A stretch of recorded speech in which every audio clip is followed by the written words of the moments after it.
I tell you, she was a wonderful lady. And everybody called her mama.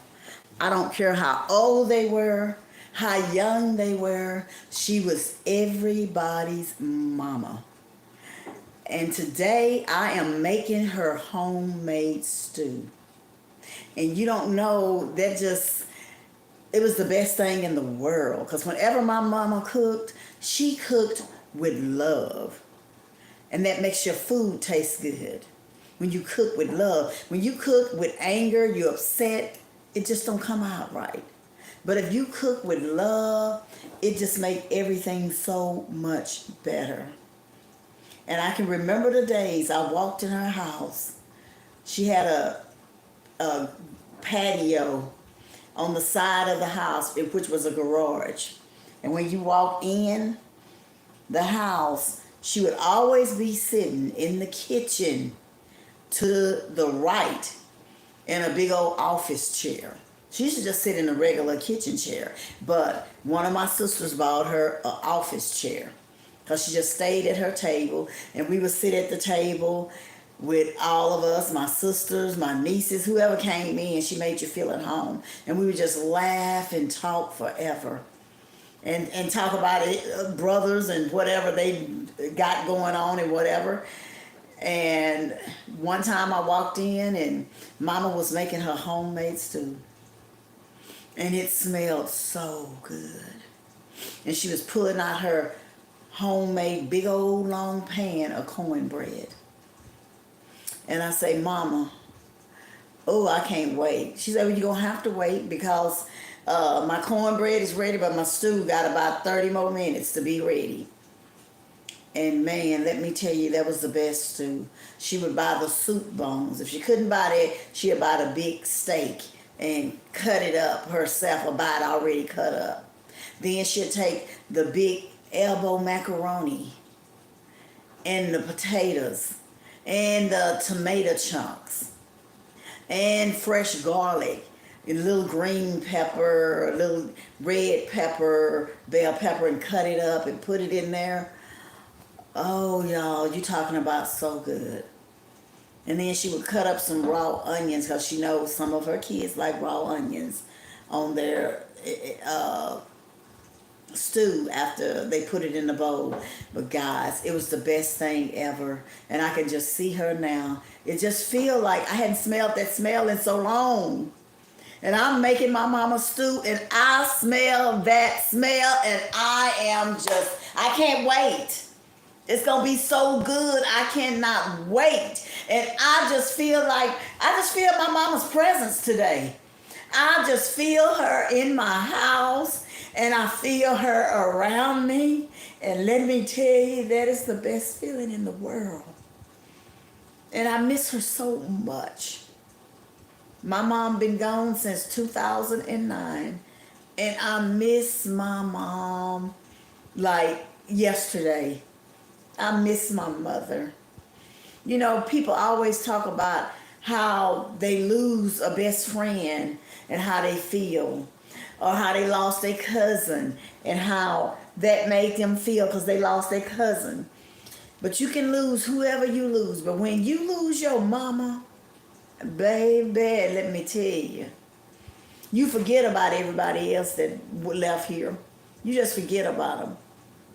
And when you lose your children, that stays in your heart. It just stay there and just sit there. Like I lost my daughter, and I miss her so much. I miss her so much. But when you lose your mother, honey, it's just an open space that never can be filled again.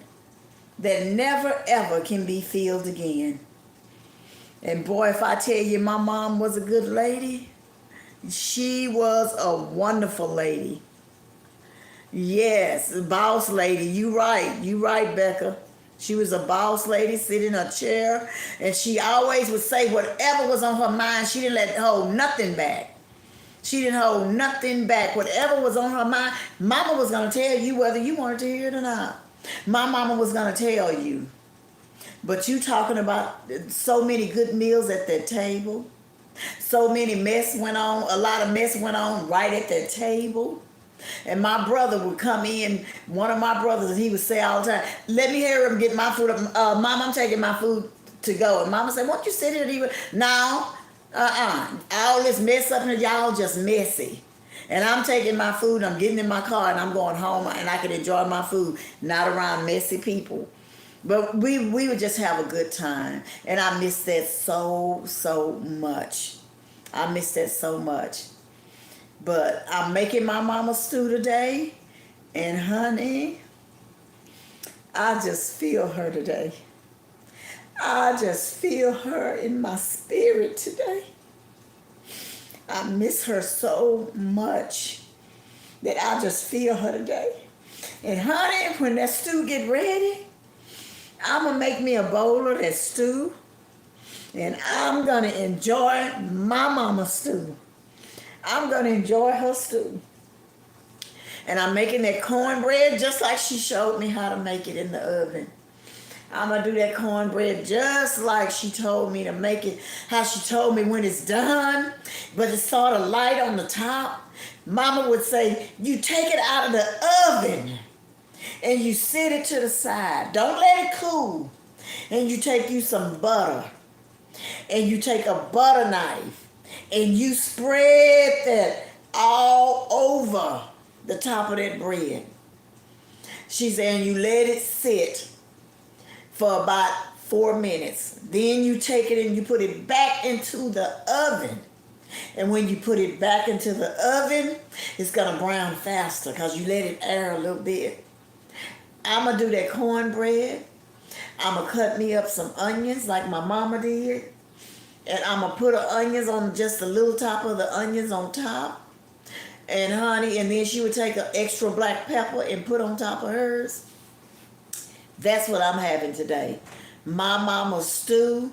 And then when I finish having that, I'm going to have some amazing pie that I showed you guys how to make with the pineapple and the cream cheese and the graham cracker crust.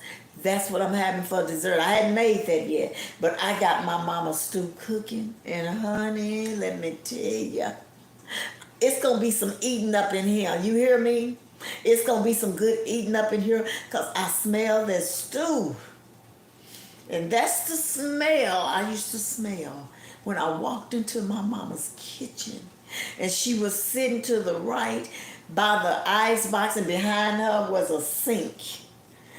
On the left side of her, there was a sink, and on the right side of her, there was the ice box behind her. And she was sitting right there. I can see her sitting there right now. And telling me what she told me the last time she cooked that stew. She said, it's going to be about 30 minutes. But my cornbread is ready now. I said, well, I might want some cornbread. No, you ain't getting no cornbread because she didn't want you to touch her food until everything was almost ready. But now she'll take her piece of corner of the cornbread because she liked the corner. And she'll cut it and she will put her some butter in the middle and she'll sit there and she'll say, well, I guess you can have a piece of cornbread. Go on and get you a piece of cornbread. Hello, and thank you, Miss Baker. Thank you, Janice.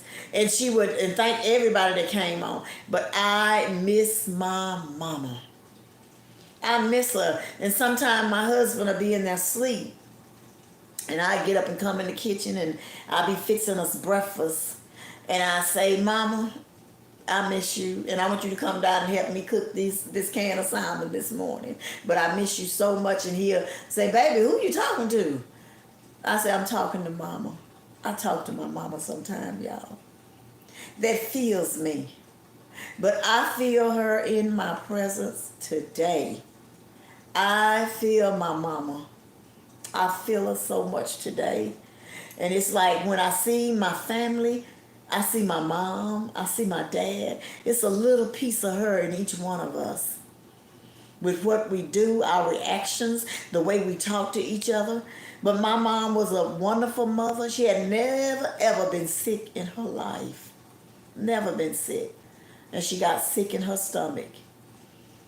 And I knew something was wrong because I had called all my sisters. I called all my brothers that I knew had their numbers. I called, nobody was answering the phone. And then I finally got my sister, one of them, and she said, Mama is sick. And I said, well, I'm coming home. And she said, no, wait, because I think she's all right. I think everything will be okay. Called the next day. They was taking her back to the hospital, and they was at the hospital with her. And I looked at my husband. I said, we got to go home. I said, Mama is sick. He said, what they saying? They said it's going to be okay. But I went home to see about my mama. And when I got to the hospital, she was in the emergency room. And I said, Mama, are you okay? She said, oh, I'm going to be all right. Don't y'all worry about me. I'm going to be all right. But I tell you, I went home and I stayed at that hospital. I only went home to take a shower and came right back to the hospital.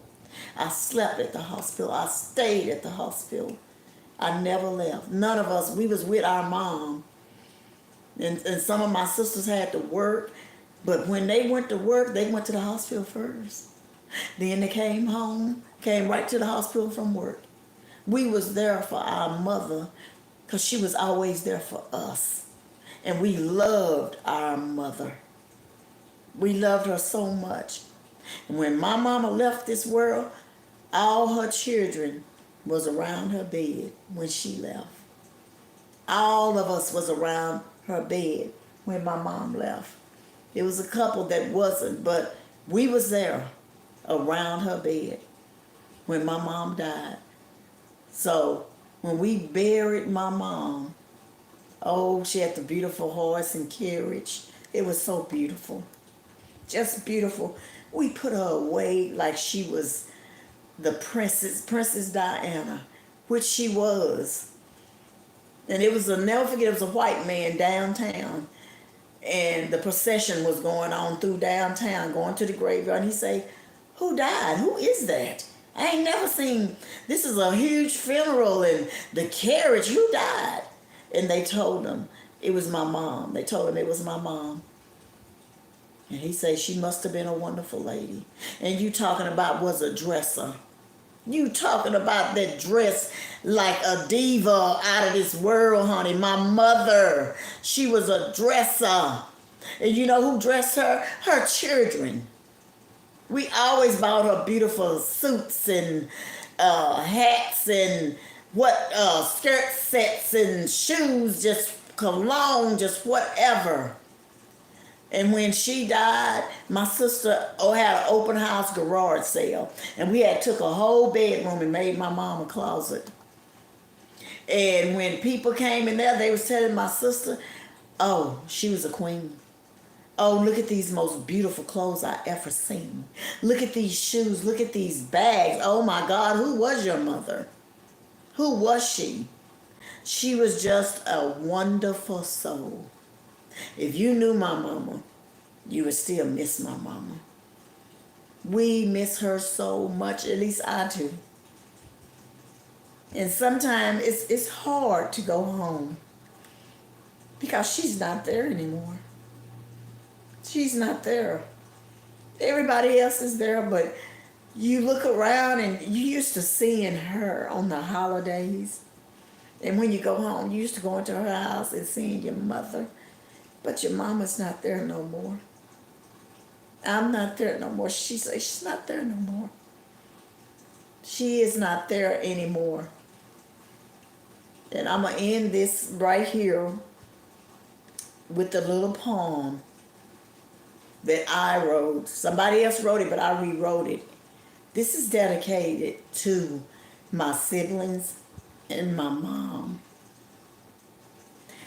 If you look for me, don't come to my house anymore. If you're looking for me, don't turn my knob on my door because I am not there. Just turn and walk away. Walk through the gates. Look to the south, look to the west, and look to the north. But remember, I'm not there. I don't live here anymore. If you look up, you can find me in the clouds. You can find me in the wind that blows up against your skin. You can find me in the rain that cools the ground and hits you on your top of your skin. You can find me in your prayers. But most of all, you can find me in your heart. Stop looking for me. I'm with you. I'm everywhere you go. I made you along with the man upstairs with your father's help. So remember, I am in your heart. I'm in your mind. I am in your soul. And it would never wither away. So remember me when the snowflakes fall. And they fall upon the ground.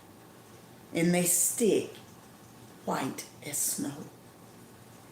But remember, I'm with you always.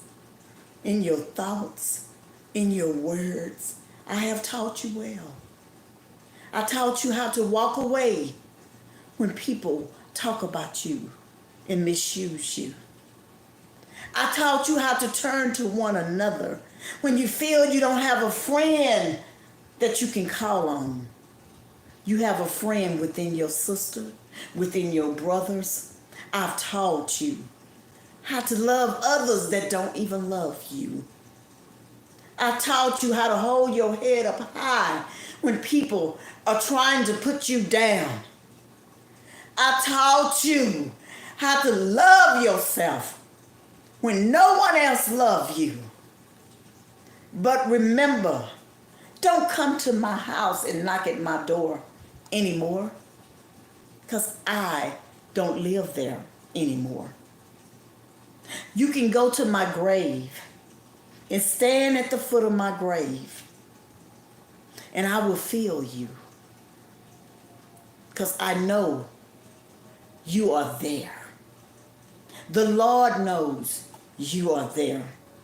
He knows what you miss. He knows what you want. You want your mother. So that's why he took my place. So remember, don't go to my house anymore. Don't look for me there anymore. I have a new address now. And I'm happy where I am. I'm fulfilled where I am. Just knowing that my children are going to be okay. And one day, Mama going to see your face again. One day, I'm going to get to hold you again.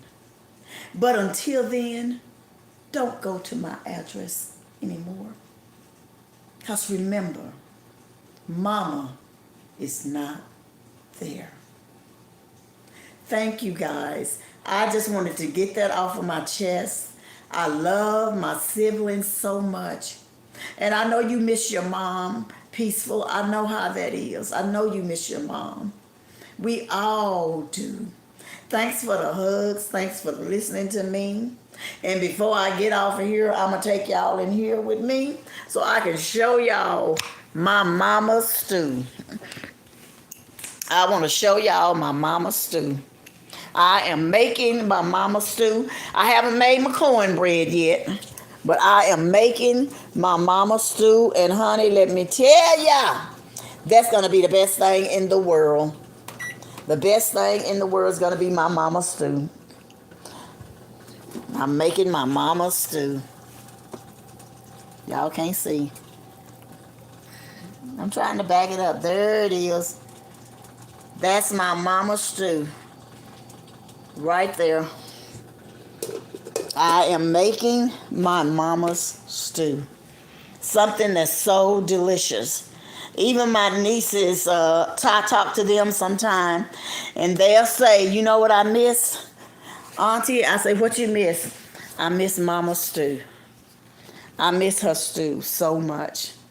So that's my mama's stew, and I'm cooking that stew.